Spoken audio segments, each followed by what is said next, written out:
Hi everyone. I thought it might be kind of helpful if I go through how I work through a paper when I'm grading it so that you can kind of see what I'm expecting from your cause and effect analysis assignment and how you can go through and improve your own paper as you think about revising. So what I've done here is I've pulled up a student paper from a previous semester that the student gave me permission to use. And I'm going to kind of walk you through what I look for and what I look at as I grade. So let's get started. Okay, the first thing that I look for always is your formatting. So this student did a really good job. Um, they have their name, they have the class, my name, the date is set up correctly, and then they have up here in the corner their last name with their page number. Of course, I've deleted all of that out.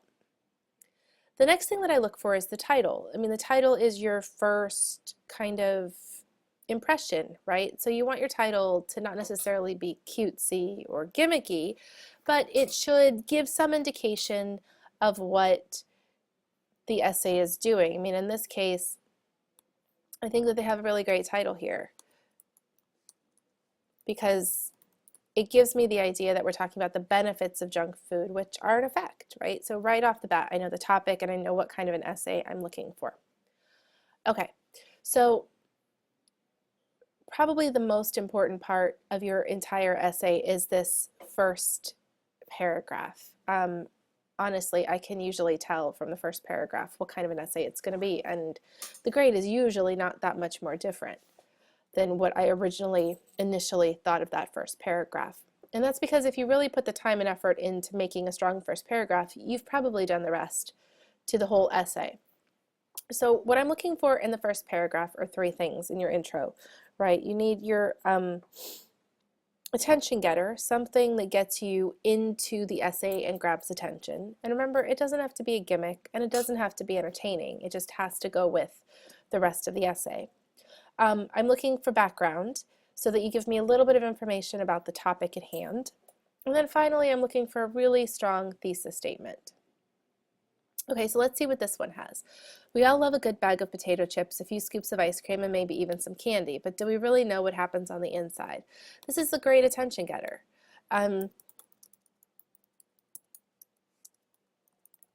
Because it's not overly gimmicky, but it brings the reader right into the paper and gets straight to the topic. Okay, let's see what happens next. Junk food, also known as snack food, has developed into a deliciously dangerous habit. Ultimately, if eaten in moderation, junk food won't do what the doctors fear, increase the obesity rate. Now let's be realistic. Junk food in moderation could happen if one only ate a lone potato chip one day out of a week, out of a month. Truthfully, this would be possible if junk food didn't taste so good. But what makes it so yummy? Oh, nothing but the average sugar, salt, fat, and the occasional added sweetener. Not to mention, fast food also plays a part in the deliciously dangerous category. All the extra fat and salt found in burgers and fries aren't really thought of when one just wants a quick lunch. Who cares about the after effects? A quick lunch is a quick lunch, right? Wrong. If junk food is eaten all the time, some would experience gaining a few pounds and some health problems such as high blood pressure and type 2 diabetes. So let's take a step back and see what's happening in this particular paragraph. First of all, this paragraph is really chatty, right? You have this couple different places where you have questions. There's one right here, there's one over here, and then there's one right here. That's a lot of questions for a single paragraph. You really want to make sure that you're making statements, not asking questions that your readers can't answer.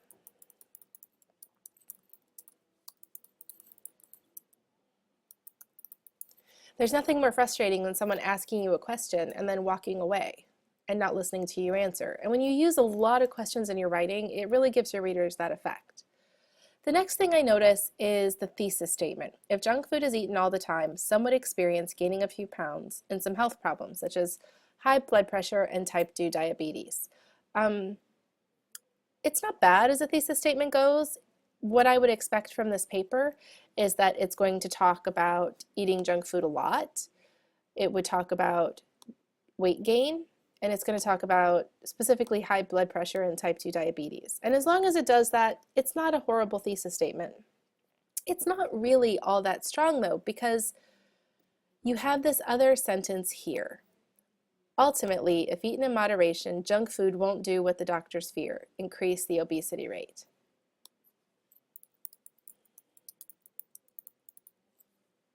The problem that I really see with this is that that sentence kind of conflicts down here. Now I know that there's a difference between the all of the time and moderation. The problem is when you're thinking about your opening paragraph, you want to make sure that your organization of that paragraph is really solid. It seems to me that what this paper might actually do is talk about the difference between eating in moderation versus eating all the time. And if that's the case, there's a whole bunch of information here that's splitting that argument up, right? What you want in your thesis statement is your whole argument all together in one single place. Okay, so let's take a look at some of these paragraphs while we have a chance. And let's see if the prediction I made about the thesis statement is going to come to pass. So let's take a look at this first paragraph. Currently, our country is in the middle of an obesity crisis. Almost a third of America is obese. So we're talking about the obesity crisis. That's great. The problem is there's nothing really up here in the first paragraph about an obesity crisis. It seems to me that this would almost be better as background, right? Background. Because background information is what gives context to your argument. So if what you're really addressing is the obesity epidemic or the obesity crisis, that information needs to be up at the top, not buried in the body. Okay, let's take a look at the next sentence. Scientists have seemed to deem sugar as one of the key factors in obesity in our nation. Okay, wait a minute, stop. Take a look at this paragraph. In our first two sentences, and I'm going to highlight them so you can see the difference. In the first two sentences here, we have two very different ideas. The first one is about the obesity crisis. The second one is about sugar as a key factor. Your paragraphs should only have a single point, not 2 points.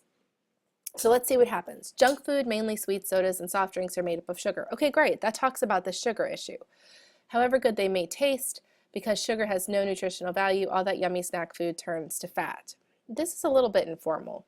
I'd watch your tone on that one, because you want your formality of your paper to be more elevated than just talking to friends. But still, we're talking about sugar still, so great. The more junk food a person consumes, the body accumulates more and more fat. Okay, that's not bad, but here we're talking about junk food more broadly, which could include French fries or hamburgers, not about sodas and soft drinks and sweets. Some individuals believe that if one eats what they want and works out furiously, all of the fat will melt away. This, to me, seems like another new idea, right? Because we're not talking about sugar anymore. Now we're talking about workout. And we're also talking about melting fat, not about the epidemic with obesity. There's a difference between people who just want to lose a little bit of weight and an absolute crisis in obesity. So in this paragraph, you have a lot of information going on, but there's no central statement. And let's take a look at this last sentence. The fat will leave, but will return even faster because of the individual's diet of choice. So there's a lot of things happening in a really short paragraph. We have the issue of an obesity crisis, we have a problem with sugar, we have an issue with working out, and then we have an issue of an individual's diet. That's a lot of information, and there's not really a central idea to hold it all together. More importantly, there's no sources, right? Sugar has no nutritional value. Is that true? I don't know, I'm not a nutrition expert. So give me a source, give me some sort of authority that can tell me whether that's true or not. All of that yummy snack food turns to fat. Really? We don't burn any of it off? Give me a source. The more junk food a person consumes, the body accumulates more and more fat. Well, logically, I think that's probably true, but I don't know. Give me a source. Are you an expert in nutrition? If you're not, you got to prove it. Okay, one more paragraph and we'll be done with this little exercise. So in addition, the main cause of high blood pressure is one word, salt. Okay, this isn't bad. This gives me a sense of the fact of what this paragraph is going to be about. It's going to be about high blood pressure, and it's going to be about salt. All the lovely fast food places have bathed their food in pounds and pounds of this sodium devil. Again, we're dealing with tone issues here. A high intake of salt, as in too much of a, quote, good thing, is bad for anyone. The problem is you just called it a sodium devil, so is salt a good thing? If it is, tell us why. In the body, if the kidneys cannot eliminate enough salt out of the body, the sodium then travels into the bloodstream. I kind of want a citation here. I mean, it's probably common knowledge, but where did you get this information? Without further explanation, the outcome cannot be good. Really? You're not going to explain it anymore? What do you mean cannot be good? Your job is to explain. Potatoes, chips, French fries, party mix, and others have very high percentages of salt and can do the most harm to our bodies. Probably true, but prove it. Give me an example. How many milligrams of sodium does your favorite French fry have? Give me something to grab onto when you talk about high percentages of salt. What are you talking about? Sodium is not just in foods alone. Canned sodas and soft drinks are made up of at least 1% sodium. Much better, we have some actual numbers here. So a bag of potato chips chased down with a few cans of root beer doesn't sound as good as it did 5 minutes ago, does it? Okay, here again, those questions are going to kill you. Because honestly, I'm kind of hungry as I'm making this video, and a bag of potato chips with a can of root beer sounds pretty good. You've lost me as a reader. Because the majority of junk food is doused in salt, it is hard to choose which ones not to eat. But let's face it, people are going to eat it anyway, no matter what. This right here, people are going to eat it anyway, this is a new idea. You're not talking about whether people are going to eat it or not in this particular paragraph. What you're actually talking about is sodium and high blood pressure. But let's take a look at what you've actually done. There's nowhere in this paragraph that tells us anything about high blood pressure, but you've declared it in your topic sentence. Your paragraph has to follow through. Again, we're 3 paragraphs into the paper and I have no sources, no resources. That's not a good thing in a research paper. So let's go back to that thesis statement and see if it's following through on its promise. If junk food is eaten all the time, some will experience gaining a few pounds and some health problems such as high blood pressure and type 2 diabetes. Well, this isn't bad. We have looked at the idea of a few pounds. She did mention high blood pressure here. She doesn't really tell me how high blood pressure happens or why it happens.